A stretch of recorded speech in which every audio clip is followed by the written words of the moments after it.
Commissioner Carolina Mejia, and today I'm having coffee with Joshua Cummings, who leads the county's Community Planning and Economic Development Department, and Chris Chaput, who is the county's Planning Manager. Hello, how are you guys? Good, Commissioner. How are you? I'm very good. Thank you for joining me today. Thanks for having us. I'm very excited to get started on our conversation, but before we start our conversation, here's a little overview on the Habitat Conservation Plan. Thurston County is home to endangered species. After 10 years of environmental groups petitioning for their listing, among other species, the U.S. government added a bird, a butterfly, a frog, and a gopher to the federal endangered species list to save them from extinction. That means if you build where they live, you don't have to save the animals on your property. But by federal law, you do have to replace their habitat elsewhere. This is called mitigation. Mitigation is required because these animals don't do well when they're too close to homes and roads. To sustain their population and ensure their survival, they need prairie habitat with the right kind of food, places to cocoon, nest, and tunnel, room to have their babies. They also need a little distance from predators. If you want to build where these protected animals live, you need a federal permit, a potentially long and cumbersome process. Unless you're building in unincorporated Thurston County, the county government is getting its own federal permit to make it easier for you. When you get a building permit from Thurston County, we'll look up your project location for you. And if there are endangered species, the county's habitat plan can cover your project and provide you with mitigation options. It's faster, it's friendly, and it's local. And if you're issued a building permit by Thurston County government, you can be sure that your project meets both county and federal regulations. You'll also be doing your part to keep Thurston County beautiful for all species.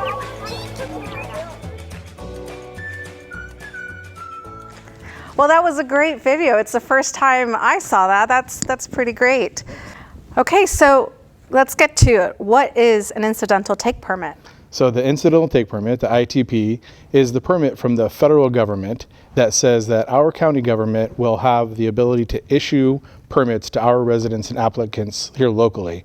The federal government is the regulator for the Endangered Species Act, the ESA, and about 5 or so years ago, the federal government listed multiple species in Thurston County that are covered by the Endangered Species Act.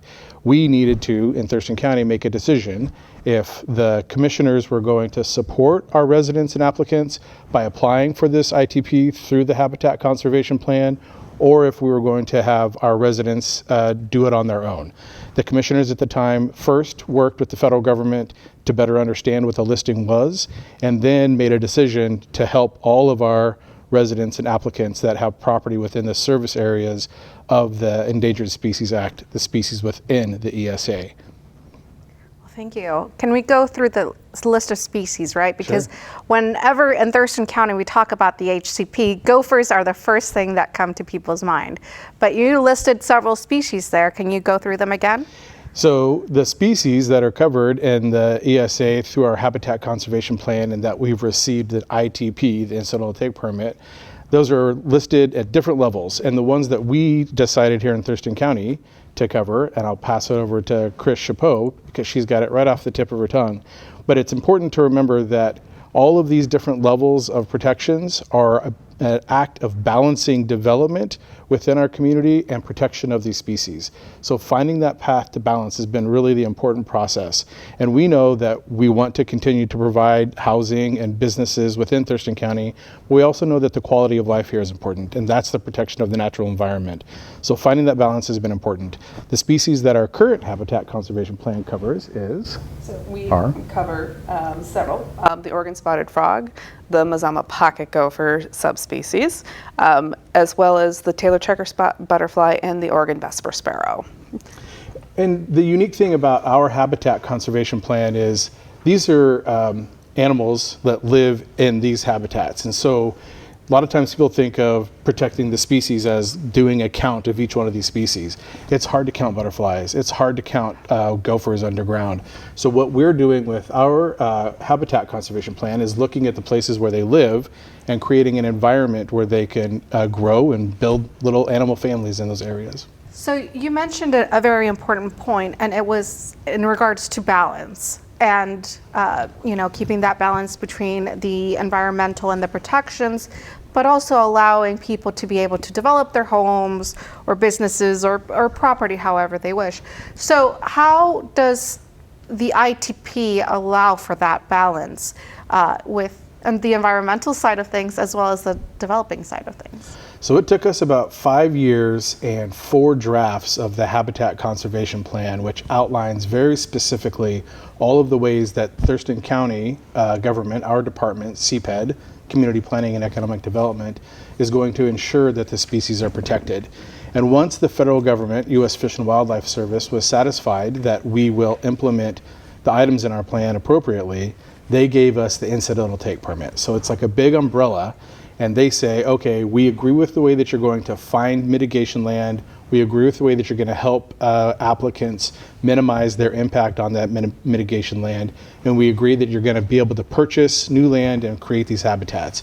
They will be making sure that we're sticking to the HCP. That's how we're going to keep our permit. The permit is for 30 years. And what we at Thurston County and the commissioners have decided is to purchase land to stay just ahead of development so that we don't have to purchase all of the mitigation land right away, but that will work we've done economic studies on where building is happening throughout the different service areas, and we'll be purchasing mitigation land in those areas to ensure that development can occur.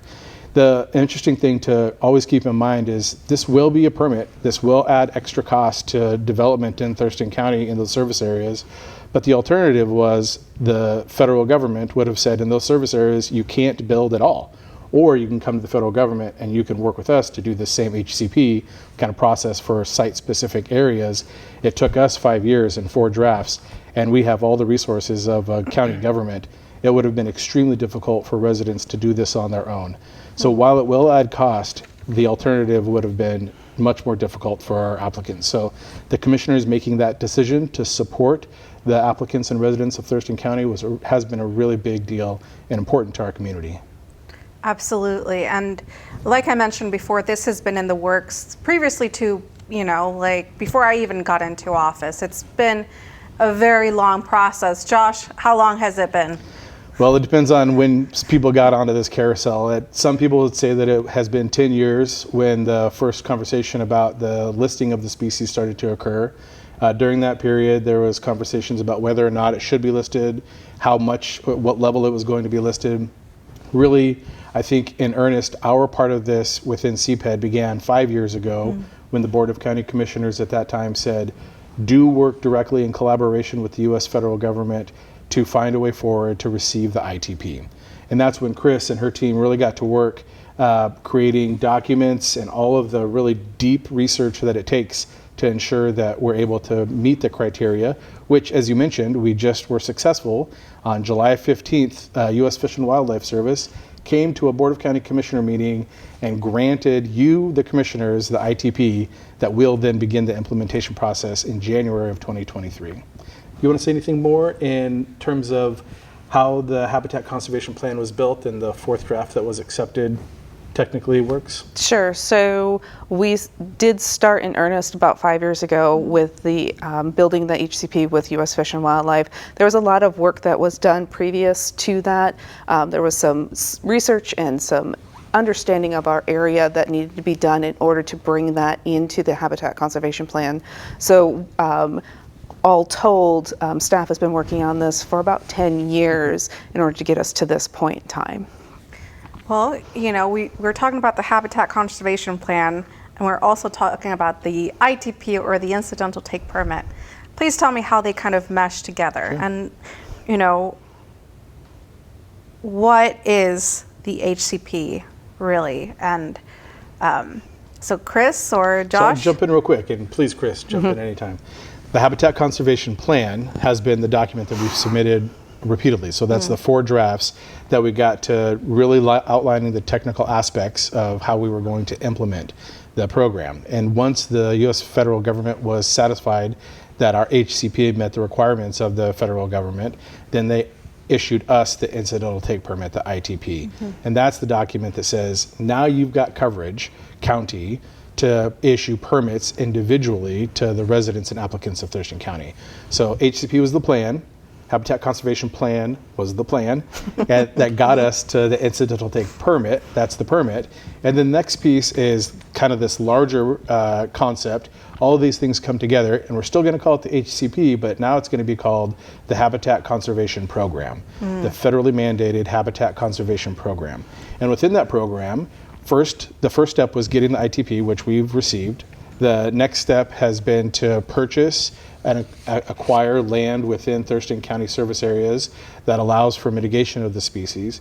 And the third portion that we're working on currently is to update our codes and ordinances so that we can actually use the rules within Thurston County Code to issue these permits. So those 3 big things, we're driving towards the end of the year to have those accomplished so that we can launch the program, the HCP, Habitat Conservation Program, in January of 2023. Perfect. And so you jumped ahead of my thought process here. I was going to go next to the next steps, right? Because I think that's been, everyone saw, on July that we got the ITP, but everyone is wondering, like, okay, what is next? And, despite having the incidental take permit and approval from U.S. Fish and Wildlife, the work isn't done. It's just, as you mentioned, it was just one part of a multi-step process. So can you go through us, and you kind of went over it at a higher level, but can you go through what are the next steps in getting the HCP, now instead of plan, it's program, implemented? Thank you. Sorry about that. I tend to push ahead. So the ITP, I think we've covered well. The other 2 pieces, the codes and ordinances, and we'll have Chris talk about that. But in general, they've worked through the Planning Commission. The Planning Commission has provided a recommendation. We're working to have public comment. That period is currently open. And receiving that public comment will then come back to the Board of County Commissioners, and you'll make a legislative decision on implementing those codes and ordinances. The third piece is the land acquisition. So we know where the habitat of the different species that are covered are, and we've been working with a realtor to ensure that we acquire enough land to meet the mitigation needs. The other portion of that, the land acquisition, is we could use what's called transfer of development rights, TDR, to potentially not purchase the land outright from a landowner, but purchase the rights to develop, which means that it's protected in perpetuity, and we'd use that for mitigation. So we are looking to get all of the different service areas acquired, and those are 2 of the next really big steps that we're under. What more would you like to say about either one of those? So the easements are the purchase of development rights. As transfer would be to a sending area, but we'll be purchasing development rights through conservation easements, which is an option for a lot of landowners out there, especially agricultural operators who have these particular properties. We have found that a number of these species coexist well with agricultural operations. So we'll be moving forward with those types of programs, not just outright purchase of properties. As far as the rest of it, I think you covered it pretty well. Do some of the dates on the codes and ordinances, the public comment period. Sure. The public comment period is currently open and will close noon at October 4th. And at 3:30, we will have a public hearing to take testimony on October 4th on the code and ordinances. And those codes and ordinances are the building blocks for how a property owner gets a permit. It walks them through the process so that they know upfront what they're going to have to do and how the process is going to work once they submit their application. Yeah, so the codes and ordinances are essentially the rules that follow the Habitat Conservation Plan. And so we need to adhere to the rules, and we implement those through the the codes and ordinances that we'll be implementing. So that's how all those kind of pieces fit together. Yes, so if you are interested, you heard October 4th at 3:30 p.m. The meetings are going to be in room 280 in Building 1 in the Commissioner's office. And you can appear via Zoom, or you can show up in person, or you can email or mail in comments. So we hope to hear from you. And we're accepting them now. It's And we are open. accepting them now. Perfect. Totally. So once the Habitat Conservation Plan or program is implemented, what can people expect? What's the expectation from the public that, how are things going to move along? So the current status is and people that have gone through this have experienced, what we were able to negotiate with the federal government is, in lieu of the permit that we didn't have for the past 5 years, we had what was called the interim gopher review process. And that started with 3 site visits on the habitat to see if it was occupied by the species. And you do a site visit on X day starting, it was when the species were active. So it went from the beginning of June to the end of October. So within that window, you had to have a consultant, a qualified consultant through U.S. Fish, come out to your property, look at it to see if there were any mounds or any activity, come back 30 days later, see if there are any mounds or activity, come back 30 days later and see if there's any activity. By the time you get through that 3-month process, you've almost completed the entire building season window.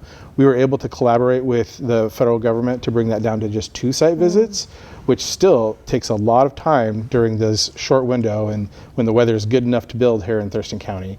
But that has been the kind of the stopgap measure, the interim gopher review process. But it's also created some level of frustration. Again, the alternative would be that you wouldn't be able to build at all in those service areas. Now going forward with the Habitat Conservation Program in place beginning in January of 2023, people won't have to do that same number of site visits. You won't go through the interim gopher review process. You'll still have a single site visit to ensure that what we've talked about in terms of the plan review and your property is what we're seeing on the maps. And then from there, we'll decide on, it starts with first avoidance. So you come up to the permit counter and you say, I've got property and I want to build my house here. And we'll look at your property and we'll say, if you moved your site plan over here to the other part of your property that doesn't have the service area soils, the habitat, then you'll avoid that area completely and you can build your house without a permit for the Habitat Conservation Program. If you can't, if you decide, no, my entire property is covered in it, or I really like this spot, then we'll work to reduce the size of the footprint, to take your building and say, if you could make it here and here, reduce it, it'll cost you less in terms of getting the permit. If you decide, no, I want to keep this building footprint as big as I want it, and here it is, then we go to the mitigation process. And there is technical steps within there showing that you've done all your due diligence in each one of those steps.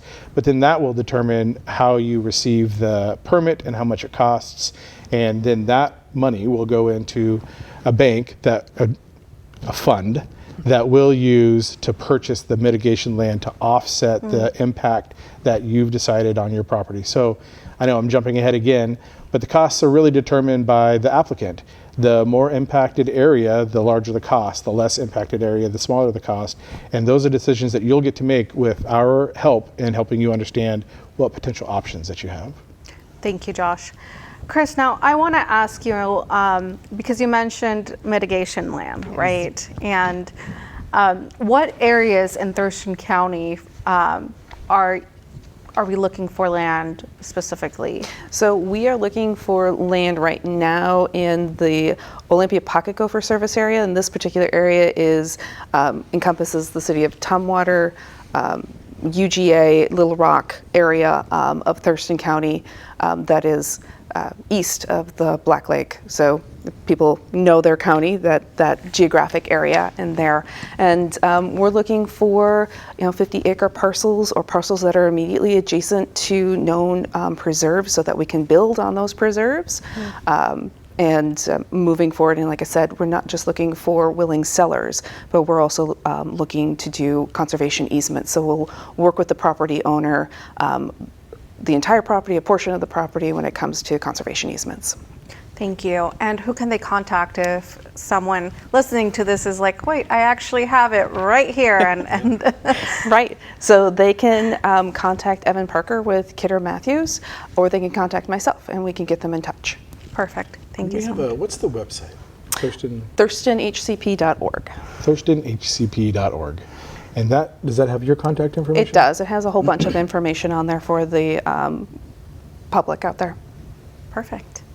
Well, so you mentioned that the HCP would be implemented or fully establish the program in January of 2023. Do we know, is it like January 1st is a holiday, so how about the 2nd? Can someone walk into and be like, okay, can we get this started? That's the target that we're working towards, most definitely. Okay, well that's a pretty exciting welcome to the new year for sure. That's right.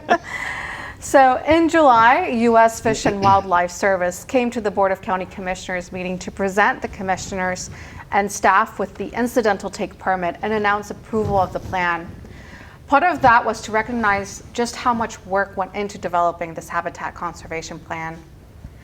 So it was a lot of work. We mentioned how long it's taken to basically get to that point. And we've talked about the process of, the steps that we're still missing in it.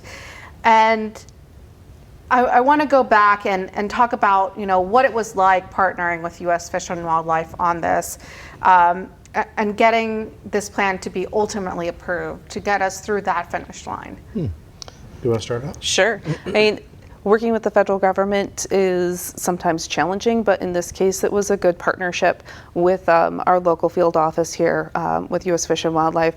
There is a lot of work that needs to be done. They have rules and regulations that they have to meet, so they're making sure that we're meeting that. But the collaboration was great. The asking of questions, well, if you do it this way, it'll we can fit it in the rules here. Can you make adjustments there? So it was a lot of great collaboration in listening to each other about our needs, our wants, and the ultimate goal. So we were all swimming in the same direction. Yeah, I think that's right on. I would say that once the Board of County Commissioners made a clear guidance and provided the direction, and we were able to have a really clear conversation with the federal government that here are some of the ground rules. We all want to make sure that balancing development and protection of the environment is foremost. We all want to make sure that our residents and applicants can still work within their land to have homes and businesses. That's really important. And we all want to make sure that going forward, we're all working together to make sure that all of the plan is implemented in a way that keeps us together as a community. And I think that Chris and her team, this can get really technical. We should have brought the actual plan in because it's like a binder like this, right? And it's got appendices and all sorts of different technical information. But stripping that away and really focusing on the why, and the why being service to our residents and the applicants within Thurston County, I think was really a kind of a watershed moment 5 years ago for the county and for the federal government to realize we need to work together to get this done. So my next question is, why was it the federal government that was kind of in charge of approving this whole process? Why was it not a state agency or even the county where, why did we have to go the federal route? Maybe start with ESA. Right. So, and that is where we start. So the Endangered Species Act is a federal law. So the agency that's in charge of that particular, making sure that that particular law is being adhered to is U.S. Fish and Wildlife in our case. And so they are the ones that have to give us the approval. It has to be, because it's a federal law, it has to be a federal approval. Thank you for that. And we've talked about how long this process took and how much staff resources went into it, the commitment from both the board and staff to get this. But I know how I felt when it was granted when we were there, but how did you feel when when you heard that? Like, was it just excitement? And walk me through. Chris, you should say how you feel. So it was a great feeling. Working on habitat conservation plans, although it took, ultimately 10 years to get to where we were at, it's a fairly because of it's a multi-species regional plan, that's a fairly standard process or timeline for this particular process, at least at this point in time. So, working on something for 10 years and being able to say that I finished it was great, because although I have worked on other HCPs, I have moved on from those jobs because they take so long to complete. So being able to pick this one up and say that we made it to the finish line was great. I'd just say real quick, adulation, joy, jumping off the roof, just jumping up and down. It was amazing. And from my perspective, it was all of the work that the staff had put into it, all of the energy that the commissioners had put into it, and recognizing that we were going to be able to serve our community. That coming together and creating that balance. We did so much outreach to the business community, to the economic development community, to the natural environmental community, to residents, realtors. We had poured so much energy and effort into making sure that everybody understood what we were doing, that when we finally got there, it was just pure joy. That we know that even though this is going to be difficult and we're not at the end, that we've got this next first step to serve our citizens and residents has been really impactful. Great. And our community partners are very important in getting us through that first, and hopefully they'll follow us along the process as we get through this implemented. And is there anything else, that we haven't discussed that I missed maybe that you would like people to know about this process or about the permit? I think just that the commissioners have been here fighting for you, the residents and applicants of Thurston County. We issue permits, but we too have to be regulated sometimes by the federal government. And while it's not always fun and not always cheap, the commissioners and the Board of County Commissioners, in particular the county, has worked hard to make sure that we're fighting for the citizens and residents and applicants. So that's the big takeaway from my perspective. Yeah, I guess the other thing that I would let the public know is that we are working on, and they will start to see here as we move forward, there will be tools for the public to find out where does my property fall into this particular review process, and how do I figure out how much mitigation or how much credits I need. There will be new tools that come out and online that property owners will be able to use, and we'll be creating those trainings for both internal staff and for our public. Well, thank you. Thank you both for joining me here today. I'm very excited. I was very excited to see the video and very excited to have this conversation with you about just this exciting new process that's going to be launching in January of 2023. I know I've been really excited. I know I rave about it wherever I've been asked to speak. So thank you again for joining me and discussing this and breaking it down. Yeah. Thank you. Thank you for your leadership, and thank you for the invite. So for everyone else watching, thank you for tuning in. If you want to keep up with your local government, subscribe to the county's YouTube channel. All Board of County Commissioners meetings and work sessions are live streamed there.